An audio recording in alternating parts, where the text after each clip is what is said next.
ዶክተር አብይ ሲናገሩ በፓርላማ በሉዓላዊነታችን ቅንጣት ታክል የሚደፍራት የሚነካት የለም። እውነት የኢትዮጵያ ዳር ድንበር ተከብሮ ነው ያለው። ይህ ሊባኖስ ሚዲያ ነው።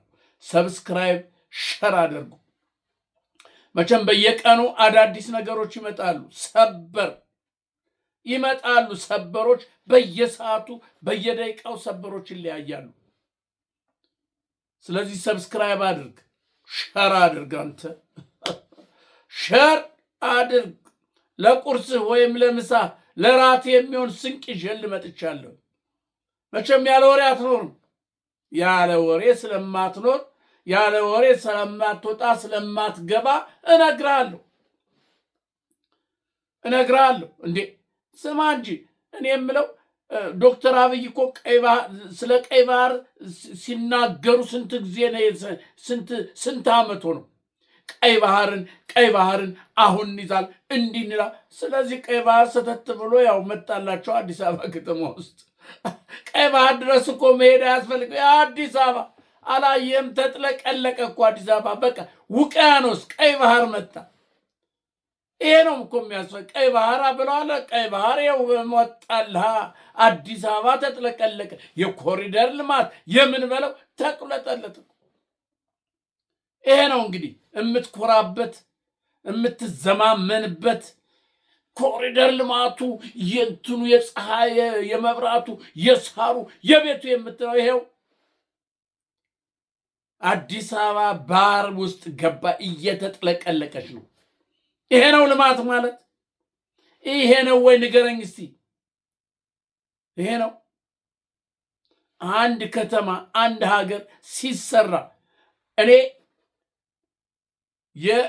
እንትን ነኝ፣ ምንድነው የኮንስትራክሽን ሰራተኛ ባለሙያ ነኝ። ዲግሪ ባይኖረኝም ሰርቲፊኬት አለኝ። አውቃለሁ፣ አካሄዱን አውቃለሁ፣ እንዴት እንደሚሰራ አውቃለሁ። እየሰራሁበትም ነው ያለው። አንድ ቤት ሲሰራ መጀመሪያ የሚሰራው ፍሳሽ ማስወገጃ ነው። የመጀመሪያው ስራ መንገድና ፍሳሽ ማስወገጃ ነው መጀመሪያ የሚሰራው።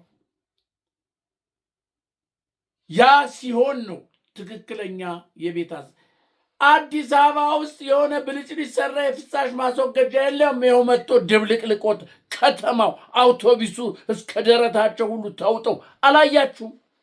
የአዲስ አበባ ህዝብ እያየ እኮ ነው። ይሄንን ነው ልማት የምትለው? ይሄንን የጨበራ ተስካር ልማት አዲስ አበባ ሸብርቃ ኢሮፕናለች የምትለው? ይሄ ነው። በአንድ በሁለት ዝናብ እንደዚህ ገና አሁን ይሄ እኮ ገና መጀመር፣ ገና ሐምሌ ነሐሴ እስከ መስከረም የሚወርደው ዝናብ አጥረግርጎ ነው ይዞል የሚሄደው። ይሄ ነው የምትኮራበት አይደለም? ይሄ ነው የምትኮራበት ይሄ ነው። ስለዚህ ዶክተር አብይ ቀይ ባህርን እናበጣለን እናገኛለን ወደባችን ያሉትን ይሄው በአዲስ አበባ ከተማ ድረስ ራሱ መጣላቸው። የቀይ ባህር መሄድ አያስፈልግም። እዚሁ በቃ ጀልባ በጀልባ አሁን ጀልባ በጣም ነው የሚወደደው ኢትዮጵያ ውስጥ ጀልባ። በቃ አሁን የጀልባ ፋብሪካ ይከፈታል። ቻይናዎች መጥተው ይከፍታሉ። በቃ እያንዳንዱ ጀልባ አሁን ያው በትከሻ እየተሸከሙ ሲያመላልሱ ነበር ሰዎችን። የስራ እድል ተከፈተ ማለት እኮ ነው። ለስራ አጦች ስራ እድል ተከፈተ። ይሄ ነው ኢትዮጵያ ያለችበት ሁኔታ። ይሄ ነው ልማት የምትለው ይሄ ነው። በአንድ ክረምት በአንድ ቀን ዝናብ የሚፈርስ የሚጥለቀለቅ ይሄ ነው። አየህ ልማት የምትለው ይሄን ነው። ዛሬ ደግሞ እንደገና ደግሞ ምን ተባለ መሰላችሁ? የመርካት ይሄን እኮ ነው ስንናገር የነበረው። ይሄ ነው ተው የዚያ ቤት ሲቃጠል የኔ ቤት ይቃጠላል ብለህ አስብ። እዚያ ቤት ሲነሳ እሳት እዚህም ይመጣል ብለህ አስብ። ያነው ለዚህ ነበር። ሌላው ሲፈርስ የሌላው አካባቢ ገና ከመጀመሪያ ጀምሮ ምንድነው ይሄ በአዲስ አበባ ዙሪያ ያሉት ሸገር የሚሉት እየፈራረሱ ህዝብ እየተላቀሰ ሲሄድ እያየ ሁሉም እጁን አጣጥፎ ነበር የሚመለከት የአዲስ አበባ ህዝብ። አይ እንደዚህ እኮ አደረጓቸው፣ አይ በሕገ ወጥ እኮ ነው ከማለት ማለት እንጂ ሌላ ምንም። ቀስ እያለ ደግሞ ወደ 4 ኪሎ መጣል፣ ቀስ እያለ ወደ ፒያሳ መጣ። እያፈራረሰ ብታለቅስ እንባ ምን ዋጋ ነው? በእንቁላሌ በቀጣሽ ነው። የዛን ጊዜ ኖ ብለህ በጅምላ አንድ ላይ ሆ ብለህ ብትነሳ ያንተም ቤት አይፈርስም፣ ያም አይፈርስም ነበር፣ አይፈርስም ነበር። ዛሬም የመርካቶ ገበያ መርካቶ በሙሉ እንዲፈርስ ተወስኗል። ይኸው ዝም አልክ። መርካቶ እኮ አንተ የመርካቶ ነጋዴ የጉራጌዎች እነ ስልጤ ምናምን በጣም ኃይለኛ ነበሩ። ምን እንዳደነዘዛቸው አላውቅም። ይኸው መጣላ ልቀቅ እየተባልከ ሊፈርስልህ ነው።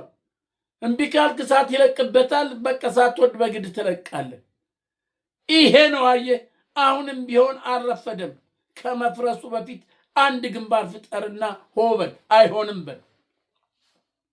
እኔ እኮ የአዲስ አበባ ሕዝብ ለምንድን ነው እንደዚህ ደነዝ የሆነው አላውቅም።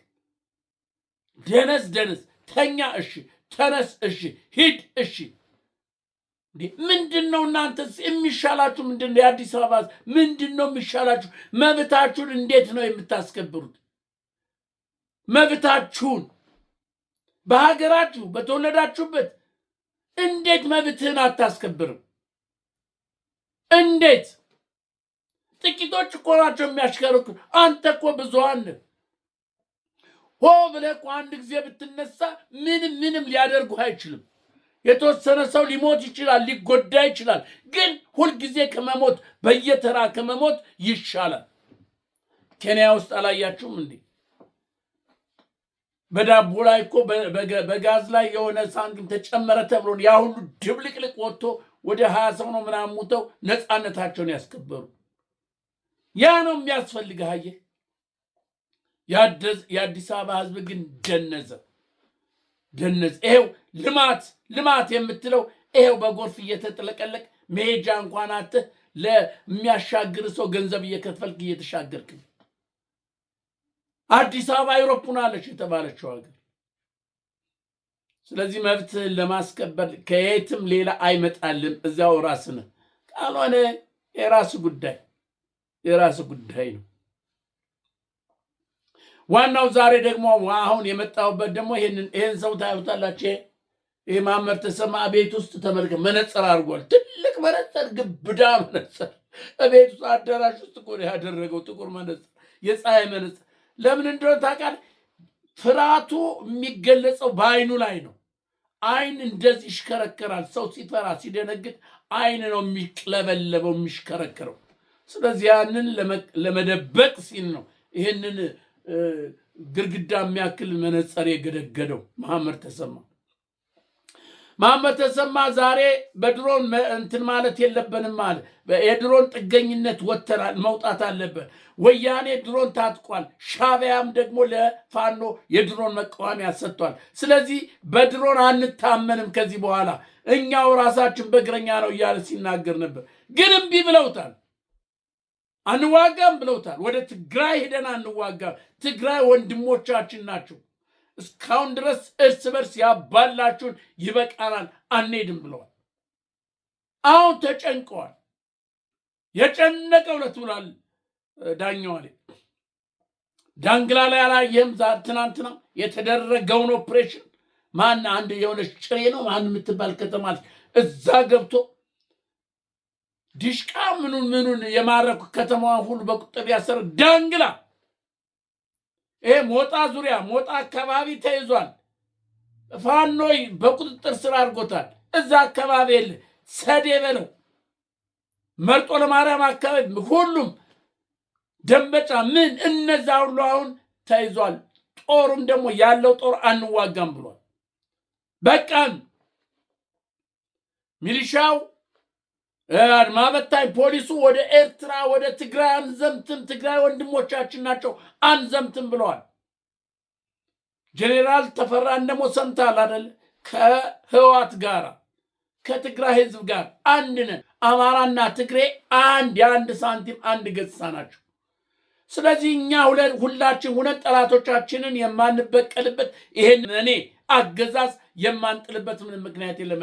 ጄኔራል ተፈራ የተናገረው ነው። ይሄ ነው ጽምዶ ምናምን መጡብን ምናምን አብይ ቅንጣት ታህል በዳር ድንበር ሉዓላዊነታችን ቅብጥር ሰው ምናምን ጫጫታ የለም መጥቶልሃል። ቀረ ትግራይ፣ አማራ፣ ኦሮሞ ምናምን እያልክ የምትከፋፍለው ስራ አከተመ፣ አለቀ። ሁሉም አሁን ነቃ። ስለዚህ አማራና ትግራይ በአንድ ሆኖ እየመጣል ነው። እመነኝ እየመጣ ነው።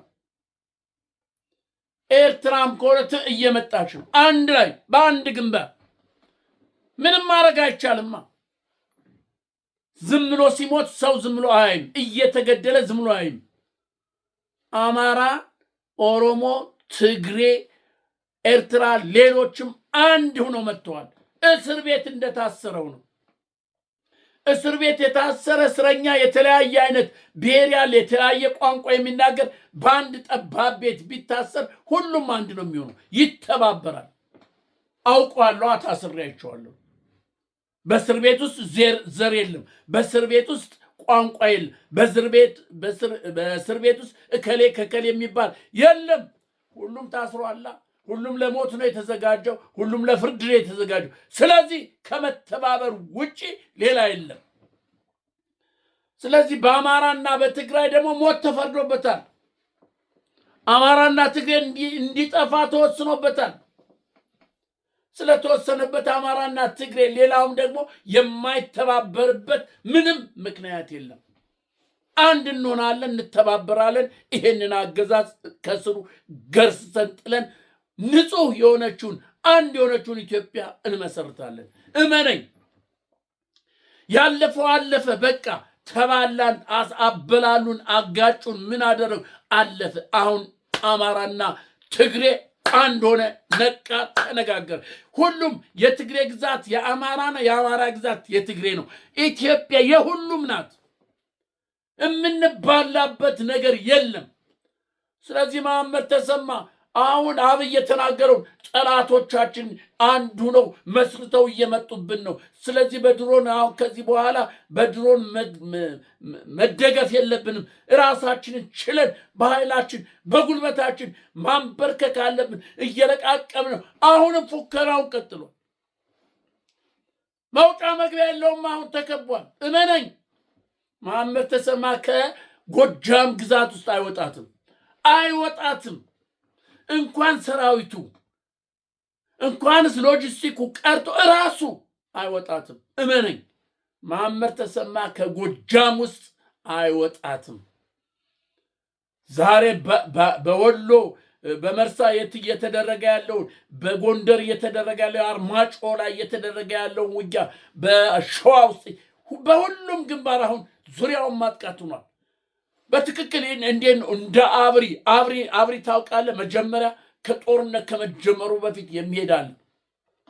ስለዚህ በሁሉም ቦታ በትግራይ በለው፣ በጎጃም፣ በወሎ፣ በሸዋ፣ በጎጃም፣ በጎንደር የአብሪን ጥይት፣ የአብሪ ተኩስ፣ የአብሪ ውጊያ እየተደረገ ነው። አብሪ ገና ዋናው ማጥቃት አልተጀመረም። በዛ በኩል የትግራይ ይመጣል፣ በዚህ የጎንደሩ፣ በዚህ የጎጃሙ፣ በዛ የሸዋው፣ በዛ የወሎ ይመጣና አንድ ጊዜ በሳምንት እመነኝ፣ የአንድ ሳምንት ዕድሜ ማጥቃት፣ ሙሉ ማጥቃት ሲጀመር የአንድ ሳምንት ዕድሜ ነው ይሄ አገዛዝ የሚኖሩ። ስለዚህ ሁልህም የዚህ አገዛዝ አፈቀላጤ የነበርክ፣ አገብጋቢ የነበርክ፣ አሸብሻቢ የነበርክ ሁሉ ዋጋህን ልትቀበል ጊዜው ደርሷል። መሐመድ ተሰማ ከጎጃም ምድር አትወጣትም። እመነኝ፣ አትወጣም።